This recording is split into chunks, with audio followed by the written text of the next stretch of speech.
Baik, hal yang pertama yang kita akan bahas yaitu adalah filosofi pendidikan secara umum.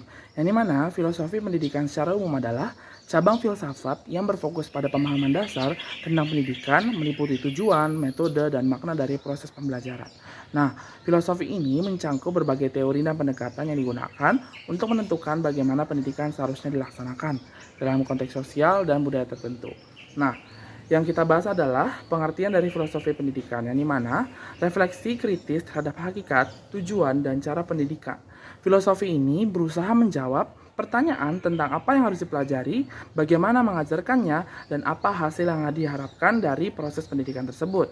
Nah, pendidikan itu mencangkup spektrum yang luas, mulai dari idealisme, realisme, pragmatisme, hingga eksistensialisme. Dan hal ini memiliki tujuan yaitu membentuk individu yang memiliki kapasitas intelektual, moral, dan sosial yang mampu berkontribusi pada masyarakat. Nah, pendidikan juga bertujuan untuk mengembangkan potensi manusia secara penuh, baik secara akademik maupun dalam membentuk karakter dan nilai-nilai. Hal ini juga memiliki prinsip, yaitu pertama, pengembangan potensi individu. Prinsip ini menekankan bahwa setiap individu memiliki potensi unik yang harus dikembangkan secara maksimal. Pendidikan bukan hanya tentang mentransfer pengetahuan, tetapi juga menciptakan ruang bagi anak untuk menemukan bakat, minat, dan kemampuannya sendiri. Dalam konteks ini, guru atau pendidik berperan sebagai fasilitator yang membantu peserta didik mengenali dan mengembangkan kekuatan mereka sendiri. Proses ini tidak seragam dengan setiap individu berkembang, dengan kecepatan dan cara yang berbeda. Oleh karena itu, pendidikan harus bersifat fleksibel dan adaptif terhadap kebutuhan serta kemampuan masing-masing individu. Yang kedua yaitu ada pendidikan sebagai proses seumur hidup. Filosofi pendidikan menganggap bahwa pendidikan bukan hanya pada masa sekolah, tetapi berlangsung sepanjang hidup. Proses tidak berhenti setelah seseorang menyelesaikan pendidikan formal, melainkan terus berlanjut melalui pengalaman hidup, pekerjaan, dan interaksi sosial. Pendidikan seumur hidup atau lifelong learning menekankan pentingnya sikap terbuka terhadap pengetahuan baru dan pengembangan diri.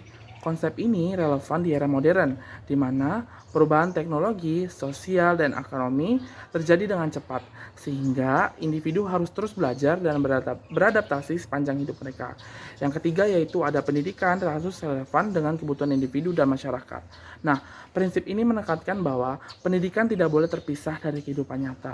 Pendidikan harus relevan dengan kebutuhan individu, baik secara personal, karir, maupun sosial. Selain itu, pendidikan juga harus memberikan kontribusi kepada masyarakat, menciptakan individu yang mampu berpartisipasi secara aktif dalam kehidupan sosial, ekonomi, dan politik. Pendidikan yang relevan mempersiapkan individu untuk menghadapi tantangan dunia nyata dan membantu mereka menjadi bagian yang produktif dari komunitas dan masyarakat luas. Kurikulum dan metode pengajaran harus disesuaikan dengan kebutuhan sosial, perkembangan masyarakat yang terus berubah. Nah, yang terakhir yaitu ada pendidikan perlu mempertimbangkan berbagai aspek, nah termasuk fisik, mental, moral, dan yang terakhir ada spiritual. Baik, di sini saya akan menjelaskan tentang biodata Maria Montessori dan juga pengaruhnya dalam dunia pendidikan. Biodata beliau bernama lengkap Maria Tekla Artemisia Montessori, lahir pada tanggal 31 Agustus 1870 di Schiaparelli, Italia. Maria Montessori merupakan salah satu wanita pertama di Italia yang memperoleh gelar kedokteran. Ia juga memiliki latar belakang dalam bidang antropologi dan juga psikologi. Setelah menyelesaikan studinya, Montessori mulai bekerja dengan anak-anak yang mengalami gangguan mental. Dan dari sinilah ia mengembangkan metode pendidikan yang unik berfokus pada kemandirian anak dan pengembangan alami mereka.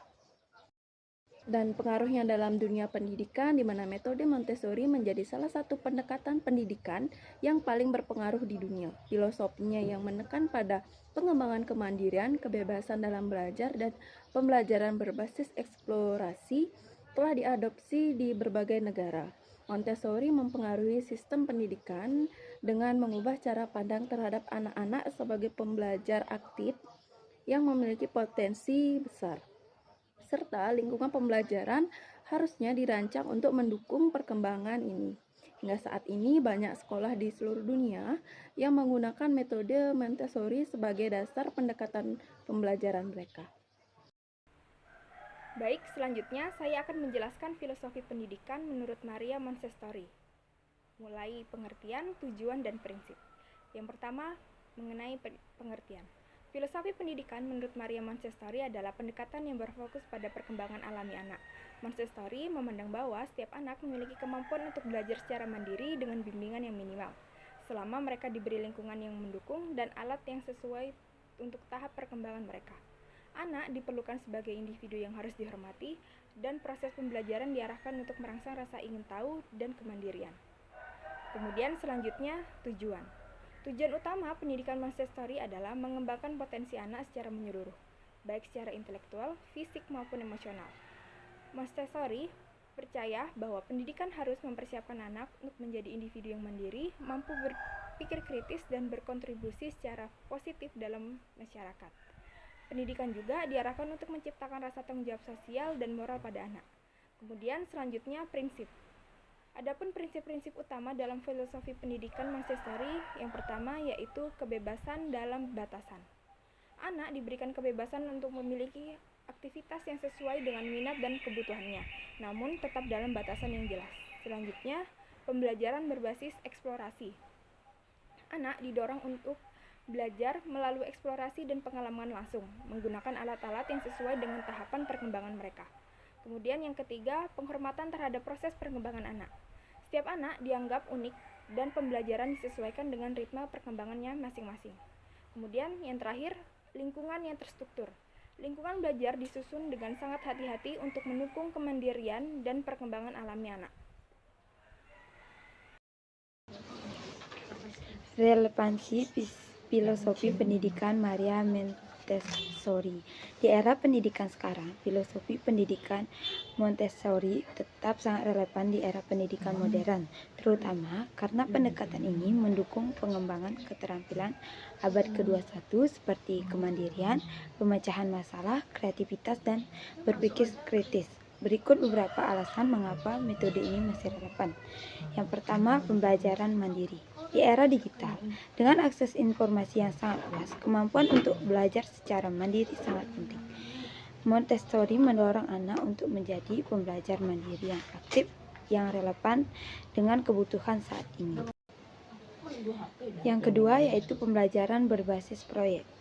Montessori menekankan pada pembelajaran berbasis proyek yang eksperimen, yang selaras dengan tren pendidikan modern, yang memprioritaskan pembelajaran yang lebih praktis dan relevan secara kontekstual. Baik, yang ketiga yaitu pendidikan holistik. Di tengah tekanan akademis yang seringkali hanya berfokus pada prestasi, Montessori menawarkan pendekatan yang lebih holistik, yang mencangkup perkembangan emosional, sosial, serta intelektual anak. Yang terakhir yaitu penggunaan teknologi secara bijak. Filosofi Montessori menekankan pentingnya interaksi dengan dunia nyata dan alat fisik. Di zaman di mana anak-anak semakin banyak terpapar teknologi, pendekatan ini mengajarkan penggunaan teknologi dengan bijak tanpa melupakan pentingnya interaksi langsung dan pengalaman nyata. Metode Montessori juga diterapkan di berbagai lembaga pendidikan modern, baik dalam bentuk aslinya maupun sebagai pendekatan yang dikomunikasikan dengan metode lain, menunjukkan bahwa filosofi ini masih sangat relevan untuk dunia pendidikan masa kini. Baik, sekian materi dari saya.